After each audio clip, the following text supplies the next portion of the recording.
Hello friends, Radhe Radhe, Hare Krishna. Welcome back to my channel. तो friends, आज हम बात करेंगे सटतिला एकादशी के बारे में।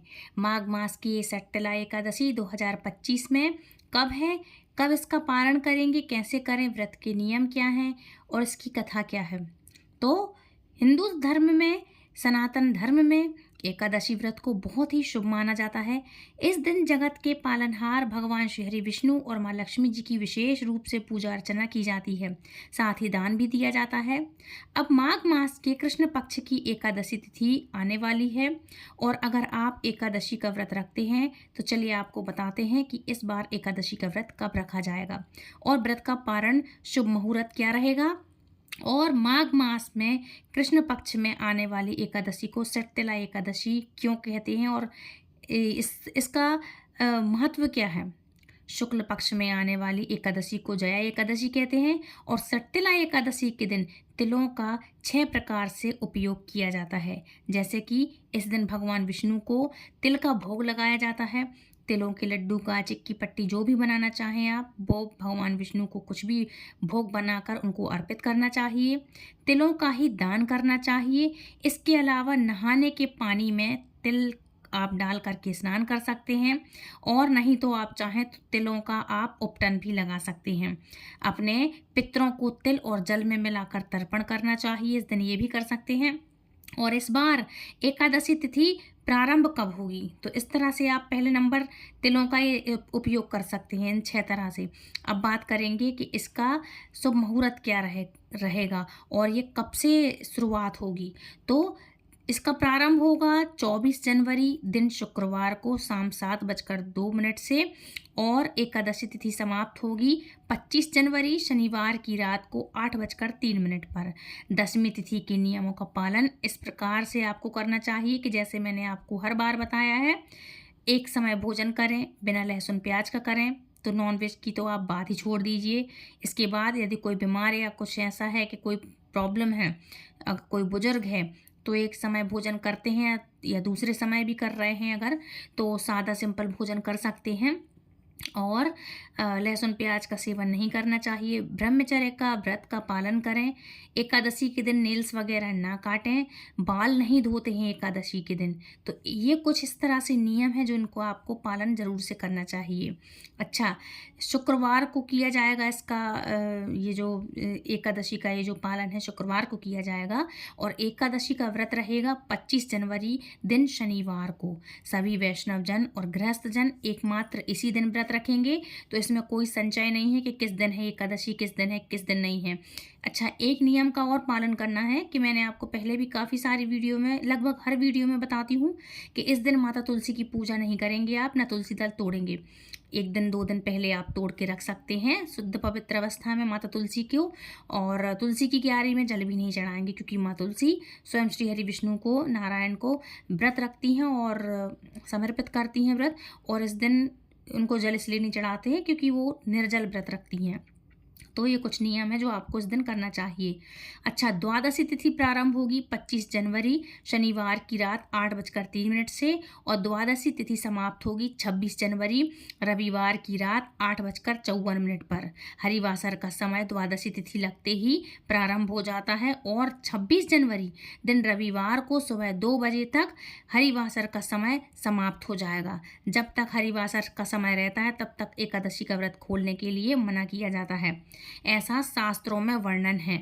और व्रत का पारण समय क्या है, तो पारण तिथि और मुहूर्त रहेगा 26 जनवरी रविवार को आप खोल सकते हैं व्रत। और सुबह 7:01 से लेकर के 9:05 के बीच में एकादशी का व्रत आप जितना भी ये व्रत है ये आप खोल सकते हैं।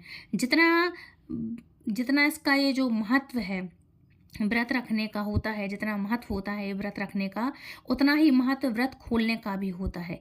इसीलिए हमेशा शुभ मुहूर्त के अंदर ही आपको व्रत खोलना चाहिए।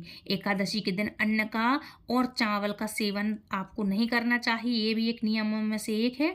और चावलों से बनी वस्तुओं का भी आपको आज के दिन त्याग करना चाहिए। और एक दिन पहले जब आप भोजन यदि करते हैं तो चावल देखिएगा कि चावल आप ना खाएं।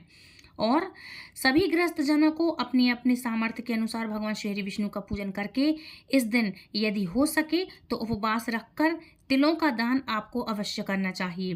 पौराणिक कथा के अनुसार, अब इसकी हम बात करेंगे तो पौराणिक कथा के अनुसार एक बार श्री हरि भगवान विष्णु ने ब्राह्मणों को आशीर्वाद दिया कि वह तिल के प्रयोग से सभी पापों और शत्रुओं से मुक्त हो सकते हैं। इसलिए तिल का दान और स्नान और तिल के पूजन आपको, मतलब तिल से पूजन और नहाना और तर्पण करना इत्यादि ये जो चीज़ें हैं, इनके पूजन करने से जीवन में सुख शांति आती है और दुर्भाग्य दूर होता है।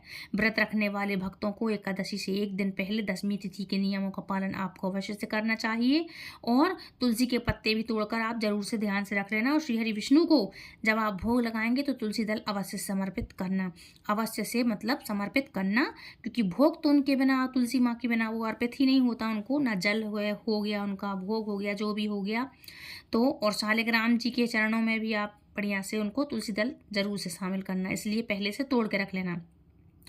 एकादशी के दिन अपने सामर्थ्य के अनुसार निराहार या निर्जल या फलाहार ग्रहण करके एकादशी का व्रत रखकर अगले दिन व्रत का पारण करने से पहले पूजन करने के बाद अपने सामर्थ्य के अनुसार ही किसी वैष्णव या किसी भी ब्राह्मण या फिर किसी भी निर्धन जरूरतमंद व्यक्ति को दान की सामग्री देने के बाद अपना व्रत खोलना चाहिए।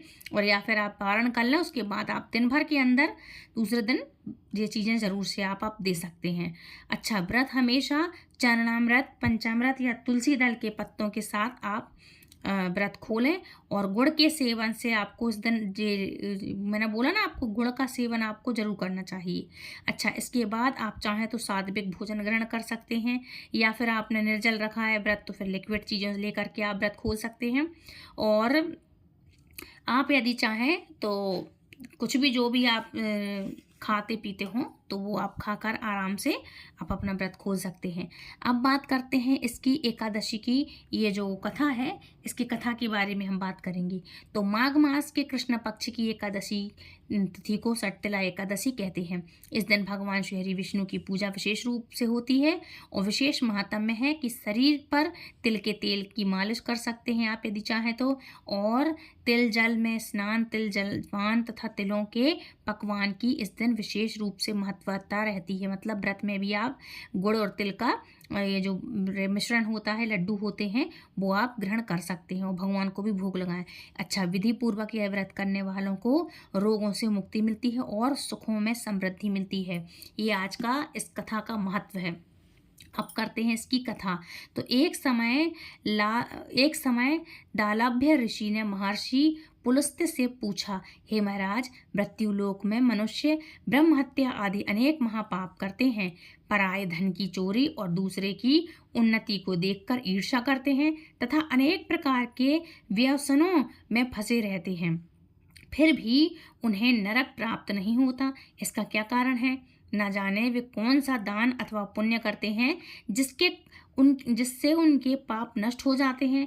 यह सब कृपा पूर्वक मुझसे कहिए। पुलस्त्य मुनि कहने लगे, हे राजन, आपने अत्यंत सुंदर प्रश्न पूछा है। इससे संसार के जीवों का कल्याण होगा। ब्रह्मा, विष्णु, रुद्र तथा इंद्र आदि भी इस गुप्त भेद को नहीं जानते, परंतु संसार के भले के लिए मैं आपकी इंद्रियों को वश में करके काम, क्रोध, लोभ, मोह, अहंकार, ईर्ष्या, अभिमान आदि त्याग कर भगवान का स्मरण आपको करना चाहिए। पुण्य नक्षत्र में गोबर, कपास, तिल मिला करके उसके कंडे मतलब उपले बनाएं और उसको उपले बनाना चाहिए। उन उपलों से 108 बार हवन करना चाहिए और उस दिन मूल नक्षत्र होता है, मतलब जो मैन नक्षत्र हो, मूल नक्षत्र हो, साथ ही एकादशी तिथि भी हो और भी उसमें श्रेष्ठ हो जाता है। स्नान आदि नित्य क्रिया से निवृत्त होकर के देवाधिदेव श्री भगवान विष्णु का पूजन और एकादशी का व्रत करें इस दिन। और रात्रि को जागरण अवश्य से करना चाहिए। रात्रि जागरण करना श्रेष्ठ है। इसके दूसरे दिन धूप, दीप, नैवेद्य आदि से भगवान श्री हरि विष्णु का पूजन करके खिचड़ी का भोग लगावें। खिचड़ी मतलब साबूदाना की खिचड़ी जो खाते हो उसका भोग लगाएं। इसके बाद भगवान विष्णु का पूजन करके पेठा, नारियल, सीताफल और सुपारी सहित अर्घ्य देते हुए विनय करें कि हे भगवान, आप तीनों को शरण देने वाले तथा इस संसार सागर में फंसे प्राणियों का उद्धार करने वाले हैं। हे पुंडरीकाक्ष, आप लक्ष्मी सहित इस तुच्छ अर्घ्य को स्वीकार करें। इस पश्चात जल से भरा हुआ कुंभ मतलब घड़ा ब्राह्मण को दान करें। आप चाहें तो उस दिन आप दान कर सकते हैं। और उस समय ब्राह्मण को श्यामा गौ तिल पात्र देना चाहिए। ये देना अति उत्तम है। तिल स्नान और भोजन दोनों ही श्रेष्ठ हैं, मतलब तिली से स्नान करना। इस प्रकार जो मनुष्य जितने तिलों का दान करता है उतने ही 1000 वर्ष स्वर्ग में वास करता है। तिल मिश्रित जल में स्नान, तिलों का उपटन, तिल मिश्रित सामग्री से हवन, तिल मिश्रित जल को पीना और भोजन में तिलों का प्रयोग तथा तिलों का दान, यह 6 कार्य सठ तिला कहलाते। मतलब इससे आपको नहाना है, हवन में भी करना है, भगवान श्री हरि विष्णु का भोग लगाना है, इसको दान करना है, तिल का तर्पण कर सकते हैं और तिल को डालकर पानी में और नहा सकते हैं। इस तरह से ये कुछ हवन की सामग्री में मिलाकर के भी करेंगे और इस तरह से कुछ दान धर्म करेंगे आप, तो इस तरह से जी सठ तिला एकादशी का महत्व व्रत पूरा होता है। और ये 6 प्रकार के दान होते हैं। ये 6 प्रकार के दान सठ तिला कहलाते हैं। इनको करने से अनेक प्रकार के पाप नष्ट हो जाते हैं। और इतनी कथा कहकर पुलस्त्य ऋषि कहने लगे कि एक समय नारद जी ने भी भगवान श्री विष्णु से यह प्रश्न पूछा था और भगवान ने सठ तिला एकादशी का जो महात्म्य नारद जी से कहा था वह मैं तुमसे कहता हूँ। भगवान विष्णु कहने लगे, हे नारद मुनि, मैं आंखों देखी एक सत्य घटना कहता हूँ, तुम ध्यान पूर्वक सुनो। प्राचीन काल में मृत्युलोक में एक ब्राह्मणी रहती थी।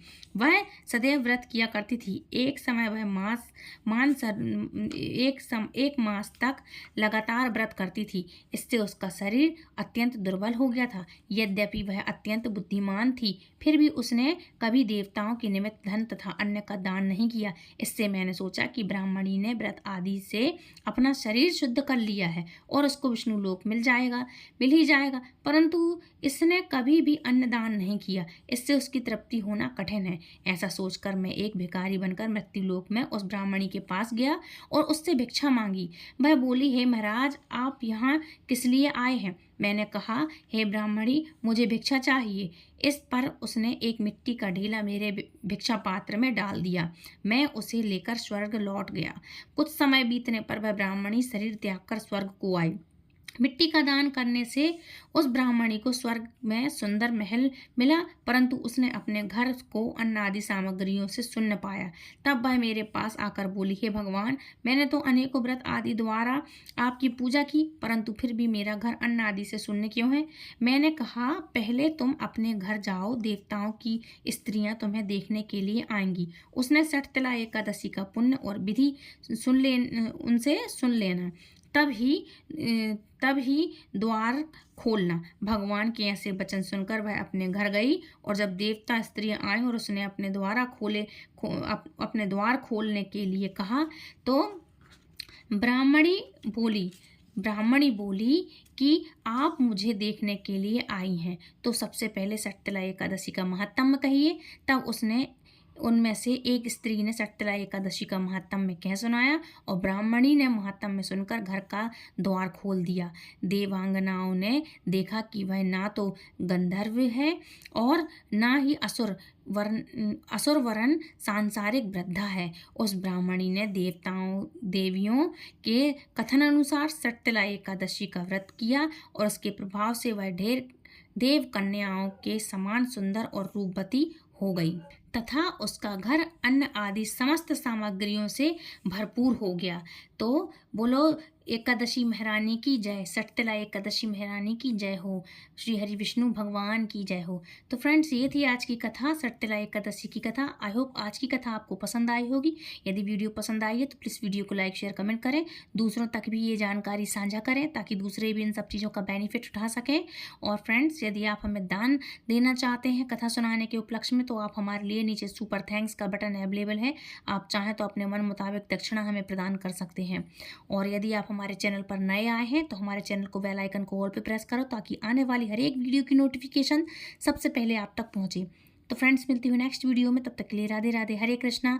सटतिला एकादशी की आप सभी को हार्दिक हार्दिक शुभकामनाएं जो कि आने वाली है। तो मिलती हूँ नेक्स्ट वीडियो में, तब तक के लिए राधे राधे, हरे कृष्णा, हरि बोल।